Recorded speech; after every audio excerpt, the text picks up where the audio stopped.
For centuries, the difference between a criminal and a national hero at sea came down to a single piece of paper. Same ships, same cannons, same violence, same stolen cargo. The only thing that changed was whether a government had signed off on it. With the right document, you were a privateer, defending national interests. Without it, you were a pirate destined for a noose. History remembers one as a patriot and the other as a thief. The ocean, of course, didn't care. Piracy wasn't a breakdown of the system, it was the system outsourced. And the more you look at it, the harder it becomes to pretend otherwise. Because for much of history, governments didn't fight piracy. They licensed it, financed it, profited from it, and then disowned it when the political math changed. Nothing says law and order quite like outsourcing violence and calling it patriotism. Welcome to American Life Guide, where money, power, and history collide. And nothing is ever as simple as it looks. To understand why piracy became big business, you have to understand the problem early modern empires faced. By the 16th and 17th centuries, global trade was exploding. Silver flowed from the Americas.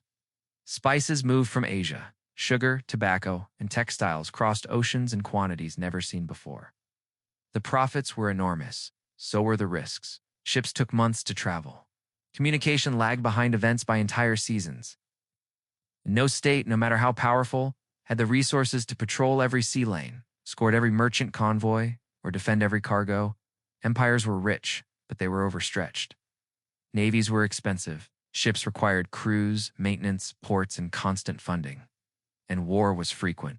States needed a way to project power cheaply, flexibly, and at scale, without committing permanent resources everywhere at once, so they turned to a solution that felt pragmatic, efficient, and morally flexible. They outsourced. Governments began issuing documents known as letters of marque. These were official licenses granting private ships the legal right to attack, seize, and loot vessels belonging to enemy nations. The violence was identical to piracy. The difference was authorization. With a letter of marque, looting became legal. Captured ships were brought before admiralty courts, where cargo was declared legitimate prize. Proceeds were split between crews, investors, and the state itself. This wasn't chaos. It was financial engineering. The state didn't pay salaries. It didn't absorb losses. It didn't need to manage day-to-day operations. Private investors funded the ships. Captains recruited crews willing to accept extreme risk. If a voyage failed, the losses were private. If it succeeded, the gains were shared. The crown took its cut without firing a single cannon. Privateering was one of the earliest large-scale examples of privatized risk and socialized reward. The model was brutally simple. Investors financed violence. Sailors risked their lives. Governments collected revenue and weakened rivals. If it failed, it was unfortunate.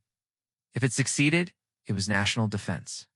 Sir Francis Drake is remembered as a hero in England for doing exactly what would have gotten him hanged under a different flag. But England was hardly alone.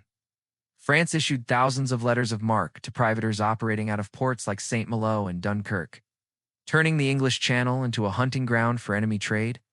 The Dutch Republic, fighting for survival against Spain, relied heavily on privateering through groups like the Sea Beggars, who financed rebellion by capturing Spanish ships and coastal towns. Even in the Mediterranean, Ottoman-aligned corsairs operated with state blessing, raiding Christian shipping while funneling wealth back into imperial networks. Spain, ironically, played the opposite role. Its vast silver fleets from the Americas were so valuable and so predictable that they became floating targets. The more Spain tried to monopolize trade through centralized control, the more profitable privateering became for its rivals. Caribbean routes, Atlantic crossings, and narrow European seas turned into arteries of sanctioned theft, where legality changed with the wind and allegiance depended on paperwork rather than conduct. Queen Elizabeth, I didn't just tolerate Drake's raids on Spanish shipping.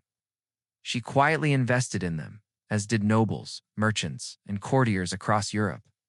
When Drake returned with holds full of silver and goods looted from Spanish vessels, the crown's profits were enormous.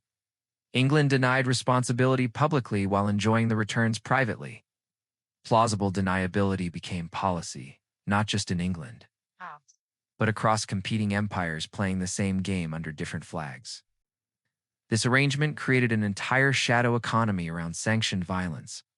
Shipyards thrived, ports grew rich, insurers underwrote risk, courts developed legal frameworks to determine which stolen goods counted as a legitimate prize. Violence was normalized, priced, and integrated into the financial system. It wasn't an aberration. It was a feature one replicated wherever states found it cheaper to outsource force than to control it directly. And the people who benefited most were rarely the ones holding swords. Sailors lived harsh, expendable lives. Disease, shipwreck, combat, and execution were constant threats. Crews were paid only if a voyage succeeded. Investors, on the other hand, spread risk across multiple ships. Governments collected fees and weakened enemies without formally declaring war. The further you were from the deck, the safer and more profitable the system became. If it failed, it was piracy. If it worked, it was strategy. Over time, this blurred the line between legal and illegal so thoroughly that even contemporaries struggled to tell the difference. A ship could be lawful one year and criminal the next, depending on treaties signed thousands of miles away. Violence didn't change, only paperwork did. Legality became fluid, transactional, and retroactive. And that instability planted an idea.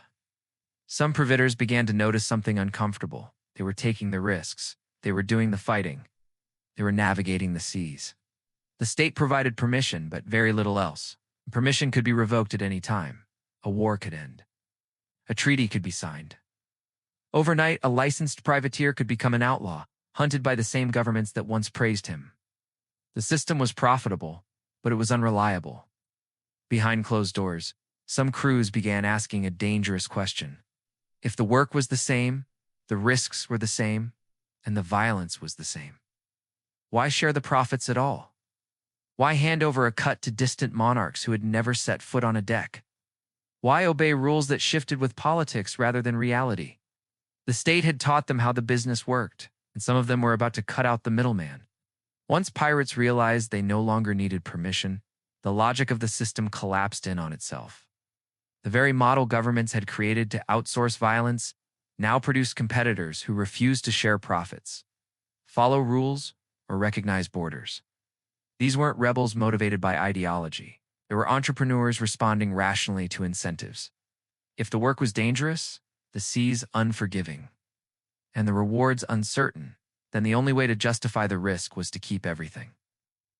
Pirates didn't reject the business of privateering. They perfected it by removing the state from the equation. This is where history often slips into myth, but the reality is more unsettling. Many pirate crews organized themselves with rules that looked suspiciously modern. Captains were elected. Loot was divided according to agreed shares. Injuries were compensated. Decisions were voted on. In an age where monarchs ruled by divine right and sailors were treated as expendable labor, pirate ships sometimes offered more predictable governance than the nations hunting them. That didn't make them moral, made them efficient. And efficiency is dangerous when it escapes control.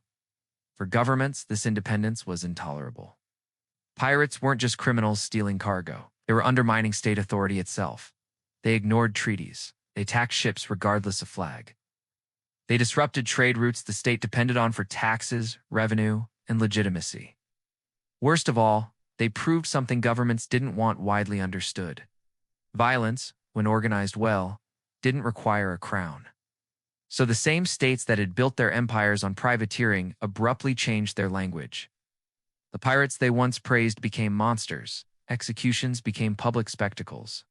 Naval patrols expanded. Amnesty was offered selectively, then withdrawn. By the early 18th century, piracy was no longer useful. It was competition. Competition, not morality, is what states eliminate fastest. The transition was ruthless. Pirates were hunted down, hanged in ports as warnings, and erased from polite history. Treaties like the Declaration of Paris in 1856 formally ended privateering, not because states suddenly found it immoral, but because they had grown strong enough to monopolize violence themselves. Once navies were large, centralized, and professional, outsourcing risk was no longer necessary. The state didn't abandon the model because it was wrong. It abandoned it because it no longer needed partners. But the logic never disappeared. It just evolved. Modern states still outsource risk. They still rely on private actors to do work that's politically useful but publicly inconvenient. Private military contractors operate where regular armies cannot. Corporations extract resources abroad with state backing but limited accountability. Financial institutions take risks knowing losses will be absorbed elsewhere if things go wrong. The uniforms changed. The ships disappeared. The incentives stayed exactly the same. This is where piracy stops being a story about the past and becomes a mirror. In modern financial systems, profit is often privatized while risk is dispersed, delayed, or denied. When strategies succeed, gains flow upward. When they fail, consequences are shared broadly. It's the same structure of privateering, perfected centuries ago. Capital funds the operation. Labor absorbs the danger. Authority collects its share while maintaining distance. And when outcomes turn politically toxic, responsibility evaporates. Nothing says national interest quite like plausible deniability.